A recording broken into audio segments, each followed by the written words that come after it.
AOC is currently in Munich, Germany. She swiped Donald Trump's spot at the Munich Security Conference since he decided not to go. Watching Representative AOC and Governor Gavin Newsom represent us over in Munich, Germany is cathartic. Very cathartic to see admirable, respectable world leaders representing the United States. While they're at the Munich Security Conference, which I'll show you clips from, Donald Trump is quite literally praising dictators on his Truth Social. Viktor Orban, the Prime Minister of Hungary, has eroded their democracy, their free press, their free elections, so much so that it's no longer a pure democracy or a democracy at all. Donald Trump aspires to be Viktor Orban, and he's currently meeting with him, praising him on Truth Social. This is just absolutely sickening. Meanwhile, he attacks our allies like Canada, like Denmark and Greenland and Europe. He praises these enemies.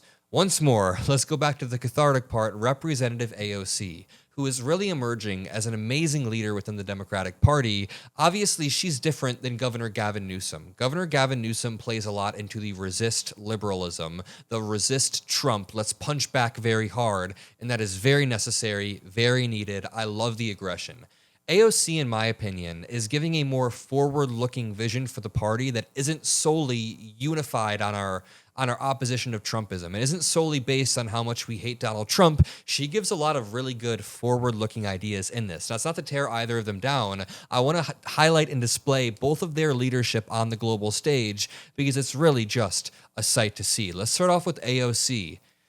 A moderator asks her, so when you run for president, are you going to impose some sort of wealth tax? And I like how this question has in it the presupposition that AOC will someday be running for president. I see it too. So when you run for president, are you going to impose a wealth tax or a billionaire's tax? I don't think that I don't think that anyone, and that we don't have to wait for any one president to impose a wealth tax. I think that it needs to be done expeditiously. And interestingly, when I wrote about wealth tax recently, and of course the big argument against this is always capital flight, the US is actually uniquely placed to do it because you guys tax on the basis of citizenship, so people can't flee, you know? And even if you change your citizenship, there's basically an exit tax because you have to pay a tax on unrealized capital gains. I learned this just recently. And building on top of that, even beyond increasing the current taxes that there are, we've talked on this show about how you can end a bunch of loopholes that exist within the current system so billionaires aren't able to abuse them and pay very little in taxes. There exist, I believe, 162 different loopholes that billionaires can take advantage of. Some are actually good. Some are okay incentives. A lot of them are not good. If it's a loophole that incentivizes you to fix the climate and research cancer, that's fine. But a lot of these loopholes are meant for billionaires to just gain wealth, hoard wealth, and never distribute it back to the country that built said wealth. Here's AOC giving a really solid, in-depth analysis of why authoritarianism spreads across the world. This is genuinely some really great political analysis, and she even, throughout this interaction and in this clip, calls Trump an authoritarian. Make sure to point out that the United States has authoritarianism rising within it. Make sure you drop a like and subscribe, by the way, if you want to help support and boost the message of the future leaders of the Democratic Party like AOC. Yes, that's absolutely right. You know, I think one of the connections and relationships that is under-discussed, particularly in the security space, is the fact that I believe we're seeing an economy, across economy around the world, including in the United States, that extreme levels of income inequality lead to social instability and drives, in a sense, in authoritarianism, right-wing populism, and very dangerous domestic internal politics.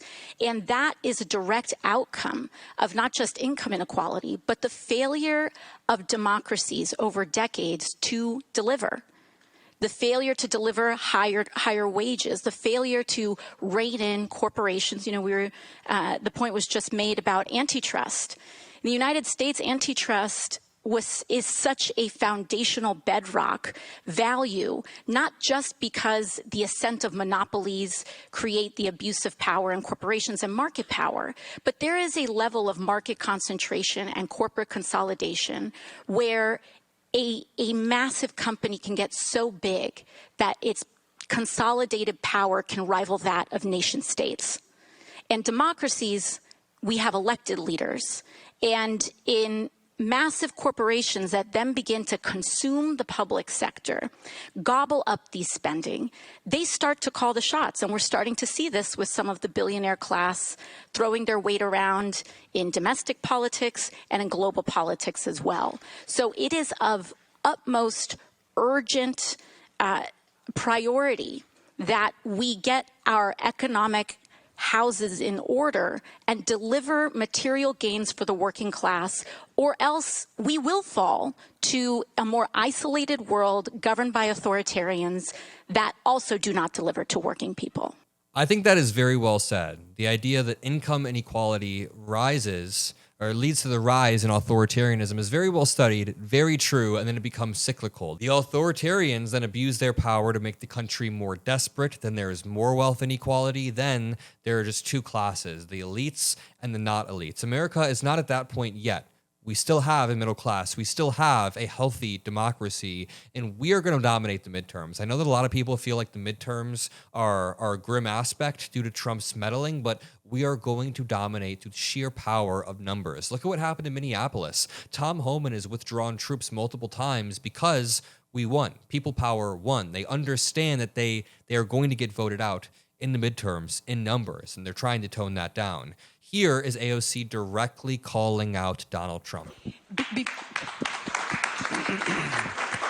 Just a 20-second follow-up, really, just quick. Are there any particular institutions that a Democratic administration would want to save? Like your voters, is it NATO? Is it the climate accord? Is it the Iran nuclear? Are there some things where, just give me a lily pad? Well, you know, first and foremost, I think we need to revisit our commitments to international aid. Not just USAID, but the dozens of global compacts that the current Secretary of State and President Trump have withdrawn from. They are looking to withdraw the United States from the entire world so that we can turn into an age of authoritarians that can carve out the world where Donald Trump can command the Western Hemisphere and Latin America as his personal sandbox, where Putin can saber rattle around Europe and try to bully around our own allies there, and for essentially authoritarians to have their own geographic domains. And it actually is the Trans-Pacific Partnership. It is our global alliances that can be a hard stop against authoritarian consolidation of. Yes, these global alliances are necessary, and that's why Trump is trying to knock them down. Very well said from AOC. Governor Gavin Newsom is equally as impressive when he gives an answer at the Munich Security Conference. You know, on his way there, he made a joke about Kristi Noem. Remember, Kristi Noem was just exposed this morning for allegedly cheating for years and years on Corey Lewandowski, her top aide. And one of the stories resulted in Corey Lewandowski firing a Coast Guard pilot. Governor Gavin Newsom unveiled his take on Kristi Noem's special airplane blanket. Remember this morning, Kristi Noem was revealed to have had her, cheating boyfriend, or not real boyfriend, fire somebody because she left a blanket on a plane and the pilot didn't realize it. They then had to rehire that pilot because they couldn't get home. They were trapped. But Governor Gavin Newsom said, breaking, Kristi Noem blanket reveal.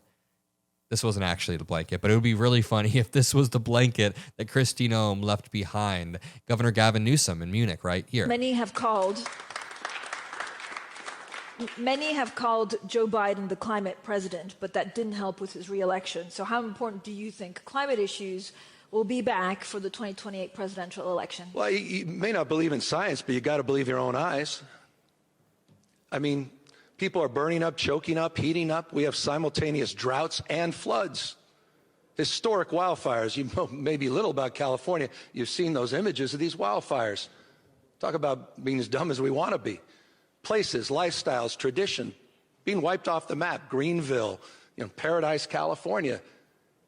And so this issue has been brought home in a very personal way, not a political way. And Senator Whitehouse is here. He's also someone that deeply understands that climate risk is financial risk. It's becoming uninsurable.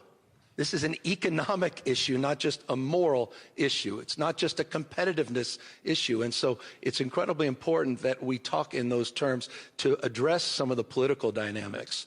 But it's, again, something we're on the other side in California.